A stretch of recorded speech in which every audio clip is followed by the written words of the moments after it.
Hey guys, welcome to the Reparenting Daily podcast, your daily guide for inner child healing. This podcast helps you establish a consistent reparenting routine and is divided into 3 sections. The first is a daily reading, the second is a discussion of that reading followed by suggested journal prompts, and the last section is a peaceful meditation for closing.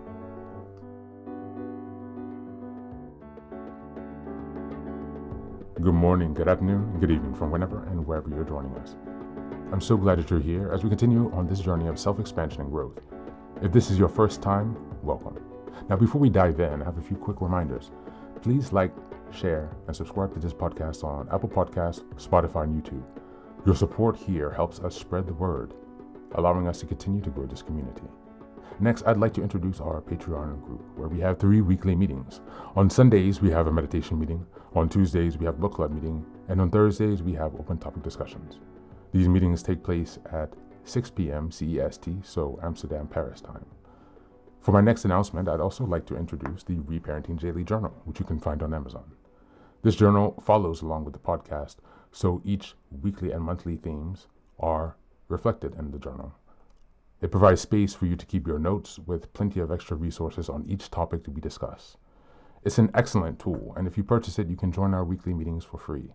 Just send me an email and we'll get you linked in. For the last announcement, I'd like to introduce one of my most meaningful creative projects, a 3-volume series entitled Fairy Tales for Reparenting. Now, you might be wondering, why fairy tales? Aren't those just for kids?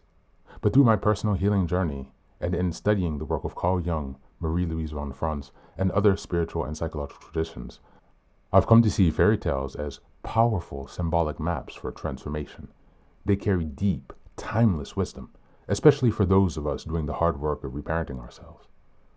The series follows the structure of the hero's journey. Volume 1 explores the wounded child, stories of loss, betrayal, and innocence. Volume 3 is about the trials of endurance, cunning, and self-discovery. And Volume 3 is the return, stories of transformation, power, and wholeness. Each story is followed by journal prompts and space to reflect on how each story connects to your own inner healing journey. These are not just tales, they're tools. They're an invitation to connect with the part of you that still believes in magic and possibility and healing. You'll find both familiar classic and lesser-known stories from cultures around the world, offering you fresh insights and inspiration on your path.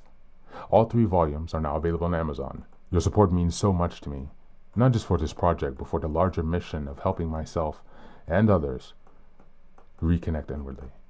Reparenting is like nurturing a bonsai tree. It's not fast, it's not flashy, but with care, patience, and consistency, it will transform you. Thanks so much for being here and for supporting this work, and also for committing on your personal journey of self-expansion. Now, without further ado, let's dive into today's practice. Today's reading is also from the same article from yesterday, the Healing Childhood Trauma Guide to Emotional Resilience. Just as a reminder, we are in August, and the theme for this month is Healing the Inner Child. We're in week 3, which is August 15th until the 21st. This is the last day of week 3. And the theme for this week is Healing Childhood Wounds. Just as a reminder, I will just read the closing part of this reading, and you can check out the entire article. It's quite long in the show notes. Thanks again for being here, and apologies for the delay today and yesterday. Had some scheduling difficulties this week, and one day I had published 2 episodes on one day, and the last 2 days I didn't, or yesterday I forgot to schedule one, so there were things were a bit shifted, so we're back on track now. Okay, let's pick up with the reading. Tips for maintaining emotional health and preventing retraumatization. The more you learn, the more you'll better understand some of the childhood traumas you've experienced, and perhaps why those experiences manifest unique symptoms that you never thought twice about, such as eating very quickly because of anxiety. But once you've processed and acknowledged those traumas, you still have to work hard to maintain your emotional health and to prevent retraumatization in your personal life. This can include setting boundaries, especially early in your healing process. And as you learn to cope, it might transition into employing self-help and coping strategies when things trigger you. Mindfulness and meditation. Mindfulness and meditation are 2 of the most important tools you will learn when it comes to coping with childhood trauma.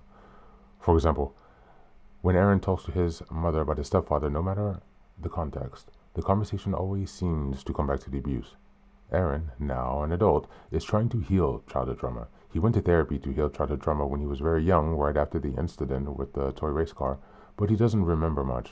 And now, as an adult, he is trying to figure out how to heal from childhood trauma without therapy, because it doesn't seem to offer much guidance. He has taken a mindfulness course and has started daily guided meditations, which he has done for the last 8 months nearly every day. The mindfulness meditations have taught Aaron that he needs to accept all of his emotions in order to be at peace with his whole self, and that trying to avoid negative emotions or push them away when childhood traumatic memories are brought to the surface will only cause him distress twice.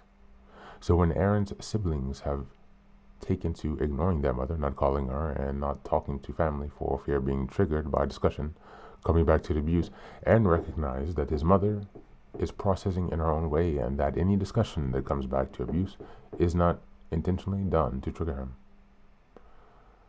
He has learned that when he gets off the phone or leaves her house, he has to follow a guided meditation to help come to terms with all the emotions he's feeling and to figure out what he might need to do emotionally or physically to try to work through that.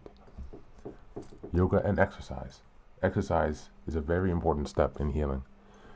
During your recovery stage, you might face triggers and even thoughts you have acknowledged your childhood trauma and worked to process it. There might be delays when you struggle. During those days, when a discussion with a family member, a television program, or a flashback reminds you of something from your childhood, you can continue your childhood trauma healing by doing things that improve the associations around those memories, by going for a walk, hiking, or doing some yoga. Exercise can increase your endorphins and other chemicals that boost your mood, helping you cope with any negative emotions brought up by your childhood trauma. Yoga is particularly effective form of self-help because it allows you to bring the focus back to the present moment so that you are not stuck in rumination over the past. If you feel trapped in an endless cycle of negative emotions or thoughts because of childhood trauma, recall yoga can force you to bring your attention to something within your control, your breath. It connects your mind and body to the present moment in such a way that it leaves no room for rumination. Thank you, and that's the reading for today.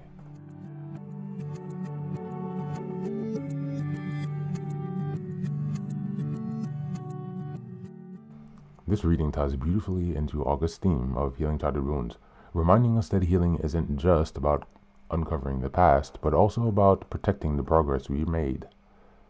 Many of us learned survival habits like eating too quickly, shutting down, or avoiding emotions altogether because of childhood trauma. While awareness helps us see these patterns, maintaining emotional health means we need a daily practice that keeps us grounded and resilient. Tools like mindfulness, yoga, meditation, and exercise are not just extras. They are anchors that retrain our nervous system to stay present and safe. They help us prevent retraumatization by giving us a way to release stress and to regulate ourselves when old pain resurfaces. This also connects strongly with week three's theme, wow, that's a tongue twister, of healing childhood wounds, because it highlights the importance of consistency and self-compassion. Healing doesn't mean we'll never be triggered again. It means we learn how to respond to triggers in a healthier way. By setting boundaries, moving our bodies, and practicing mindfulness, we show our inner child that safety and care are available now, even when old wounds ache. Each time we pause to breathe, stretch, walk, or sit in meditation, we're reparenting ourselves, teaching our inner child that they are no longer trapped in chaos, but supported, loved, and protected in the present. As we go through the journal prompts today, number 1, what are the situations or conversations that most trigger old childhood wounds for you, and how do you usually respond? Number 2, what self-regulation practices like meditation, yoga, journaling, or walking help you feel most grounded when those old wounds resurface? And number 3, how can you create a daily routine that reassures your inner child that safety and healing are ongoing and lasting, not just occasional and temporary? That's it for today. As always, thanks for being here. Take care of yourself, and please do be well.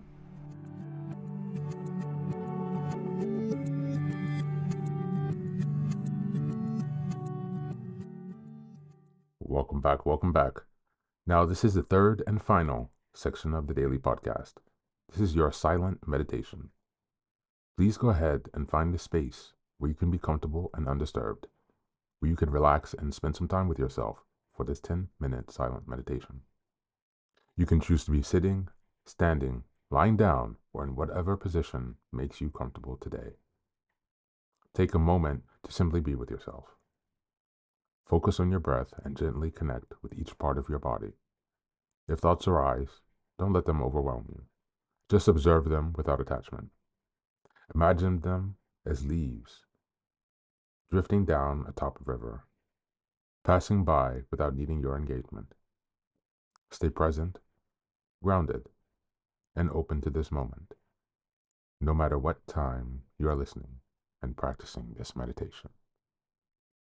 Namaste.